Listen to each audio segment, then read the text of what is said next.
Welcome to all dear students. आज की class में हम बात करेंगे अपना पॉलिटी से रिलेटेड कुछ क्वेश्चंस, इंपॉर्टेंट क्वेश्चंस हैं। और मैं आज एसएससी प्रीवियस का क्वेश्चन लेके आया हूँ। लेकिन ये एसएससी के लिए नहीं होंगे, ये डिफेंस के लिए भी हो सकते हैं, नेवी, एयरफोर्स, एनडीए के लिए भी हो सकते हैं। ऑफकोर्स एसएससी के लिए तो हो गए ही ये पॉलिटी के क्वेश्चंस। और पॉलिटी क्वेश्चंस एसएससी क्यों, राजस्थान की लगभग एग्ज़ाम में पॉलिटी आती है, इंडियन पॉलिटी, तो उससे रिलेटेड भी क्वेश्चंस हैं। तो चलिए क्वेश्चंस की तरफ बढ़ते हैं। तो ये था भारतीय राज्य व्यवस्था, ठीक है। तो इंडियन पॉलिटी से आज इंडियन पॉलिटी से कुछ रिलेटेड क्वेश्चंस पढ़ेंगे, इंपॉर्टेंट। तो ये अपने क्वेश्चंस हैं। जैसे पहला क्वेश्चन है, देखो कि समाजवाद मूलतः किसका आंदोलन है। और ये देखो प्रीवियस ये मल्टीटास्किंग में आया हुआ है 2014 में, ठीक है। तो समाजवाद मूलतः किसका आंदोलन है, तो ये है कामगारों का। ओके, याद रखना कि ये है कामगारों का।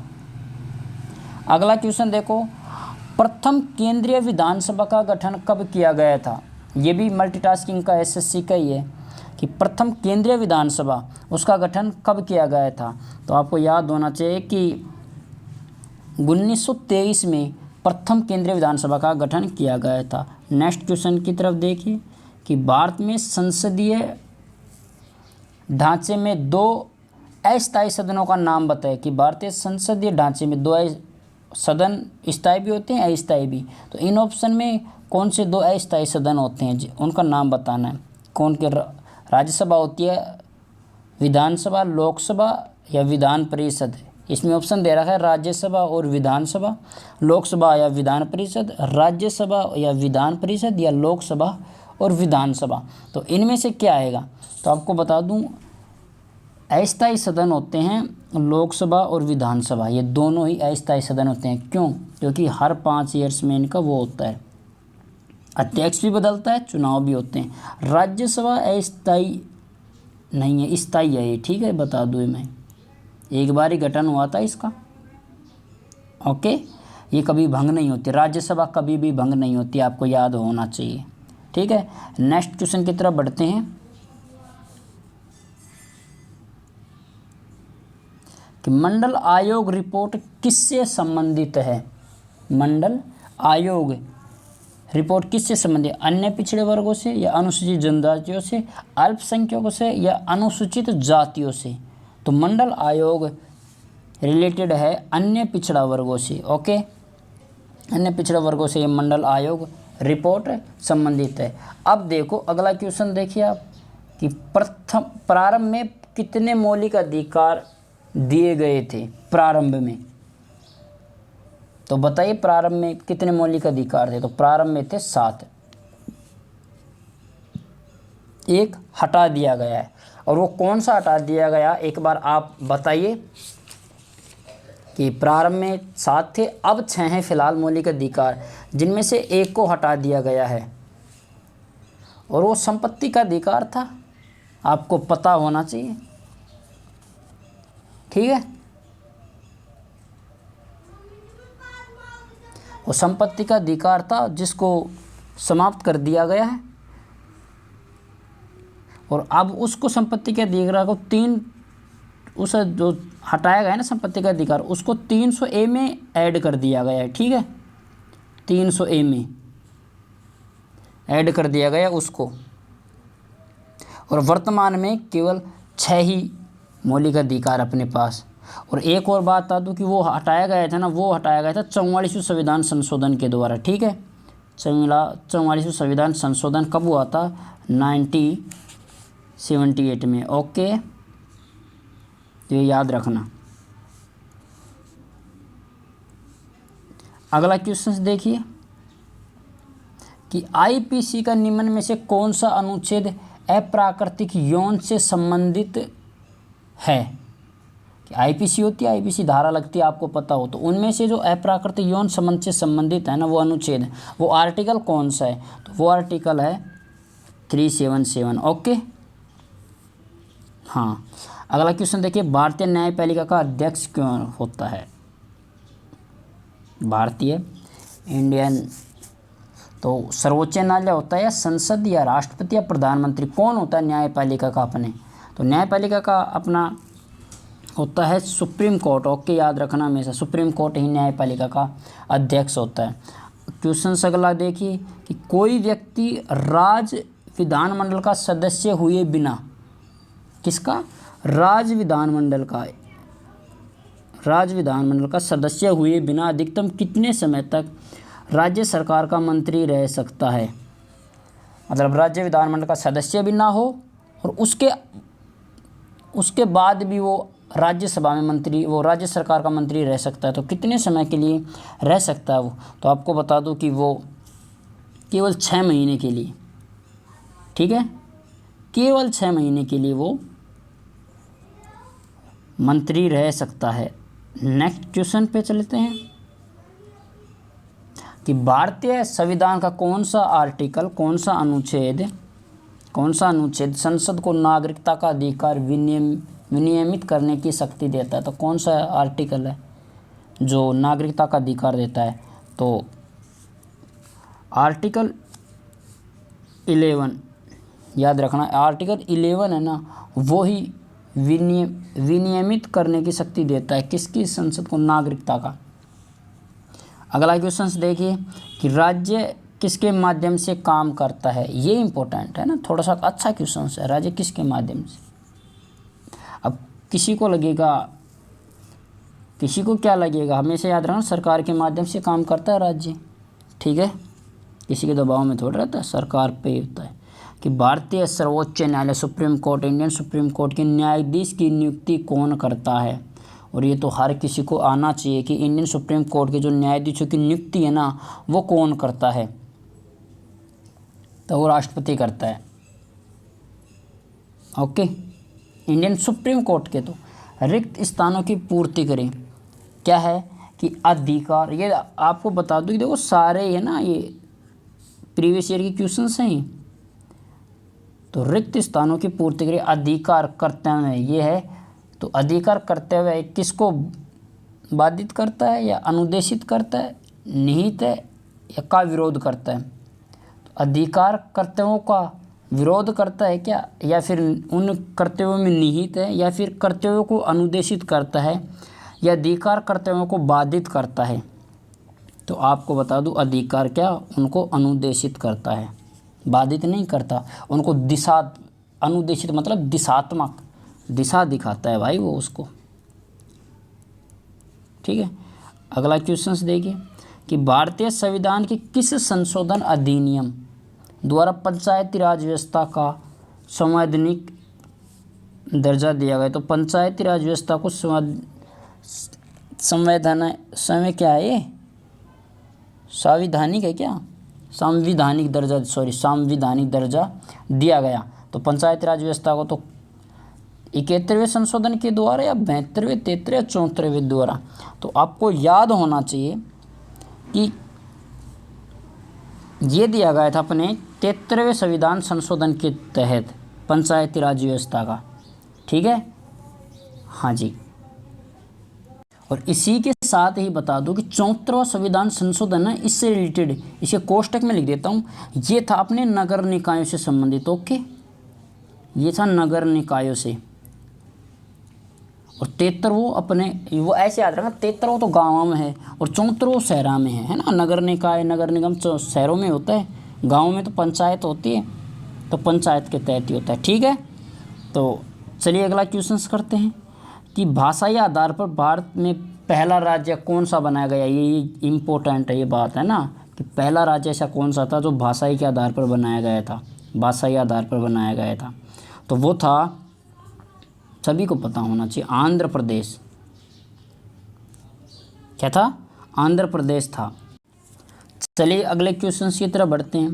तो ये याद रखना कि भाषाई के आधार पर पहला राज्य आंध्र प्रदेश ही बना था ये।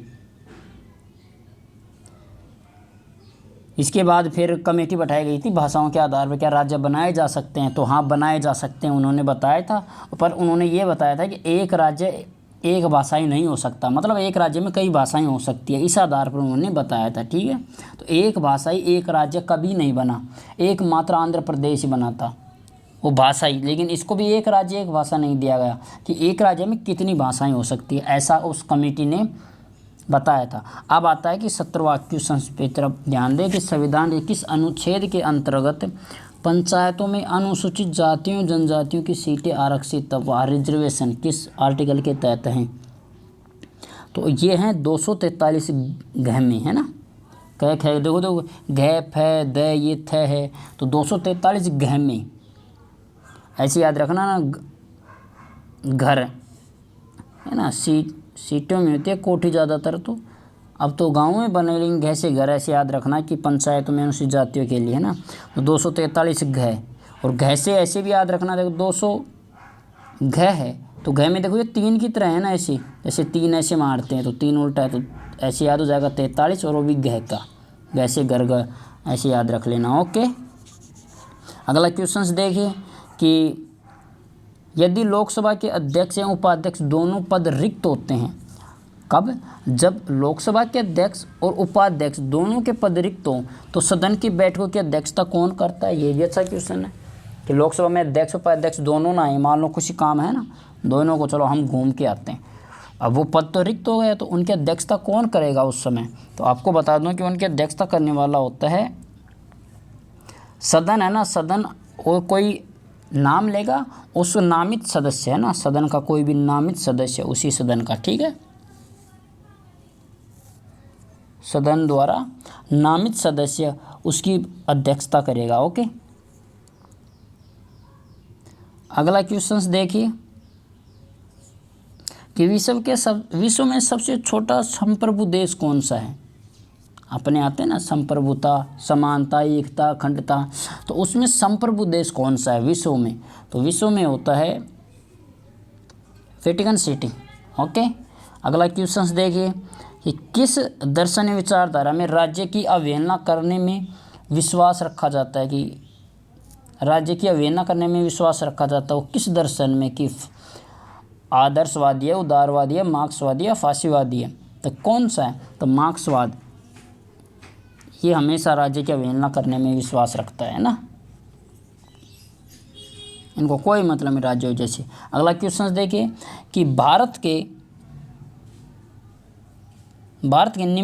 निम्नलिखित में से किस मुख्य न्यायमूर्ति ने कुछ समय तक भारत के राष्ट्रपति के रूप में काम किया। वाह क्या बात है, क्योंकि वैसे भी सुप्रीम कोर्ट के अध्यक्ष की नियुक्ति राष्ट्रपति करता है। जब राष्ट्रपति तो न्यायमूर्ति है ना, मुख्य न्यायमूर्ति ने कर लिया होगा, तब भाई राष्ट्रपति उसका वो चुनाव कर सकता है। राष्ट्रपति का चुनाव क्या सुप्रीम कोर्ट का अध्यक्ष ही तो करता है राष्ट्रपति का चुनाव, तो उसी प्रकार ये भी कर सकता है कि भाई अब कुछ दिन हम भी पद पे रह लेते हैं राष्ट्रपति के। तो कौन सा न्यायमूर्ति था वो? तो वो महान व्यक्ति थे अपने AM हिदायतुल्लाह सॉरी, तो न्यायमूर्ति AM हिदायतुल्लाह ने कुछ दिन तक राष्ट्रपति के पद पर भी काम किया था। ओके, अगला क्वेश्चन, किसी राजनीतिक दल को, तो इसमें देखो मैंने एक बात बताई थी, अगर आपको मैंने बोला था उसमें अगर गलत बोल दिया तो आपको बता दूं कि जो राष्ट्रपति का है ना, राष्ट्रपति का चुनाव, राष्ट्रपति की नियुक्ति कौन करता है? सुप्रीम कोर्ट का अध्यक्ष करता है, ठीक है, सुप्रीम कोर्ट का अध्यक्ष करता है राष्ट्रपति का चुनाव की नियुक्ति, राष्ट्रपति की नियुक्ति, ये याद रखना। अगला क्वेश्चन है, किसी राजनीतिक दल को पंजीकृत दल की स्थिति पाने के लिए कम से कम कितने प्रतिशत मत पाने चाहिए? पंजीकृत दल की स्थिति पाने के लिए, ठीक है, कितने प्रतिशत मत होने चाहिए? तो लगभग 4% तो हो, ठीक है। अगला क्वेश्चन देखिए कि भारत के नियंत्रक एवं महालेखा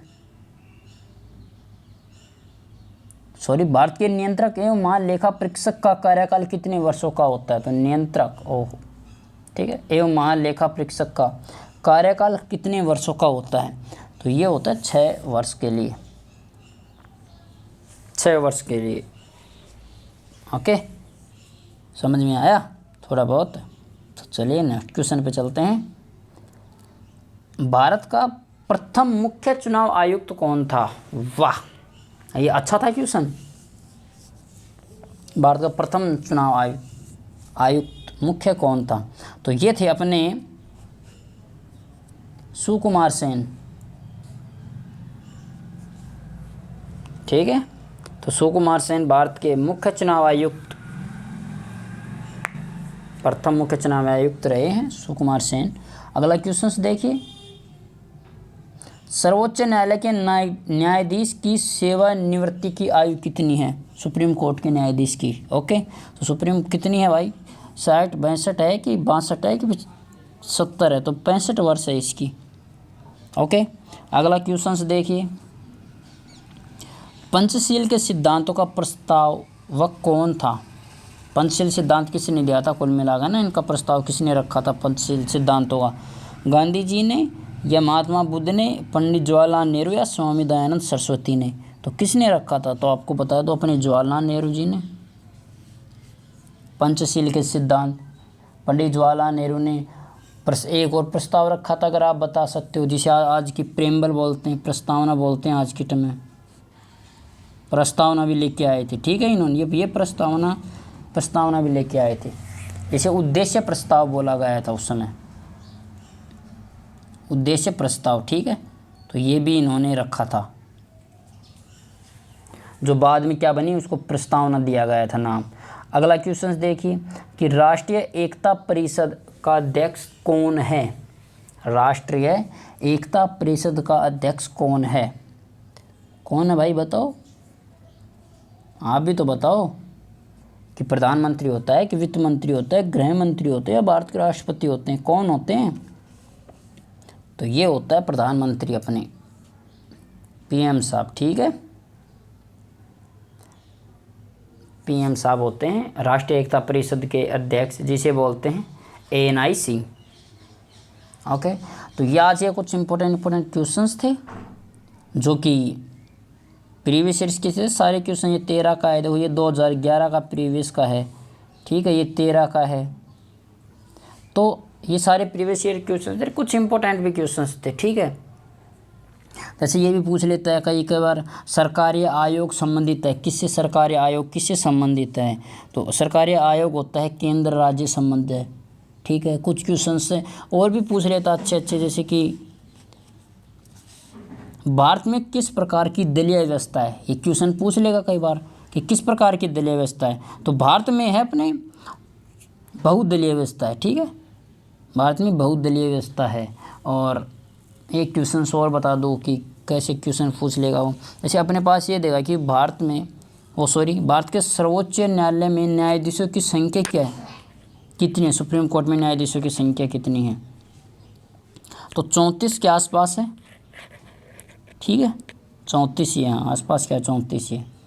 और भारत में पहला आम चुनाव कब संपन्न हुआ? ये थोड़ा सा अच्छा क्वेश्चन है कि भारत में पहला आम चुनाव हुआ होगा देश आज़ाद होने के बाद। तो तब कब संपन्न हुआ था पहला चुनाव अपने?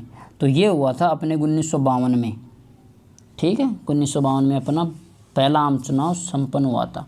तो इस प्रकार के कुछ इंपॉर्टेंट क्वेश्चन है, ये प्रीवियस ईयर्स के हैं, डिफेंस में काम आ जाते हैं। तो अपनी इंडियन पॉलिटी आज की, ठीक है। आज के लिए इतना ही, इनको रिवाइज करना और मिलते हैं नेक्स्ट वीडियो में। तब तक के लिए अगर वीडियो अच्छा लगे तो लाइक, कमेंट और शेयर ज़रूर करना ज़्यादा से ज़्यादा। और चैनल पर अगर आपको अच्छी न्यूज़ मिल रही है फ़िलहाल तो चैनल को सब्सक्राइब कर देना, ठीक है। थैंक यू, जय हिंद।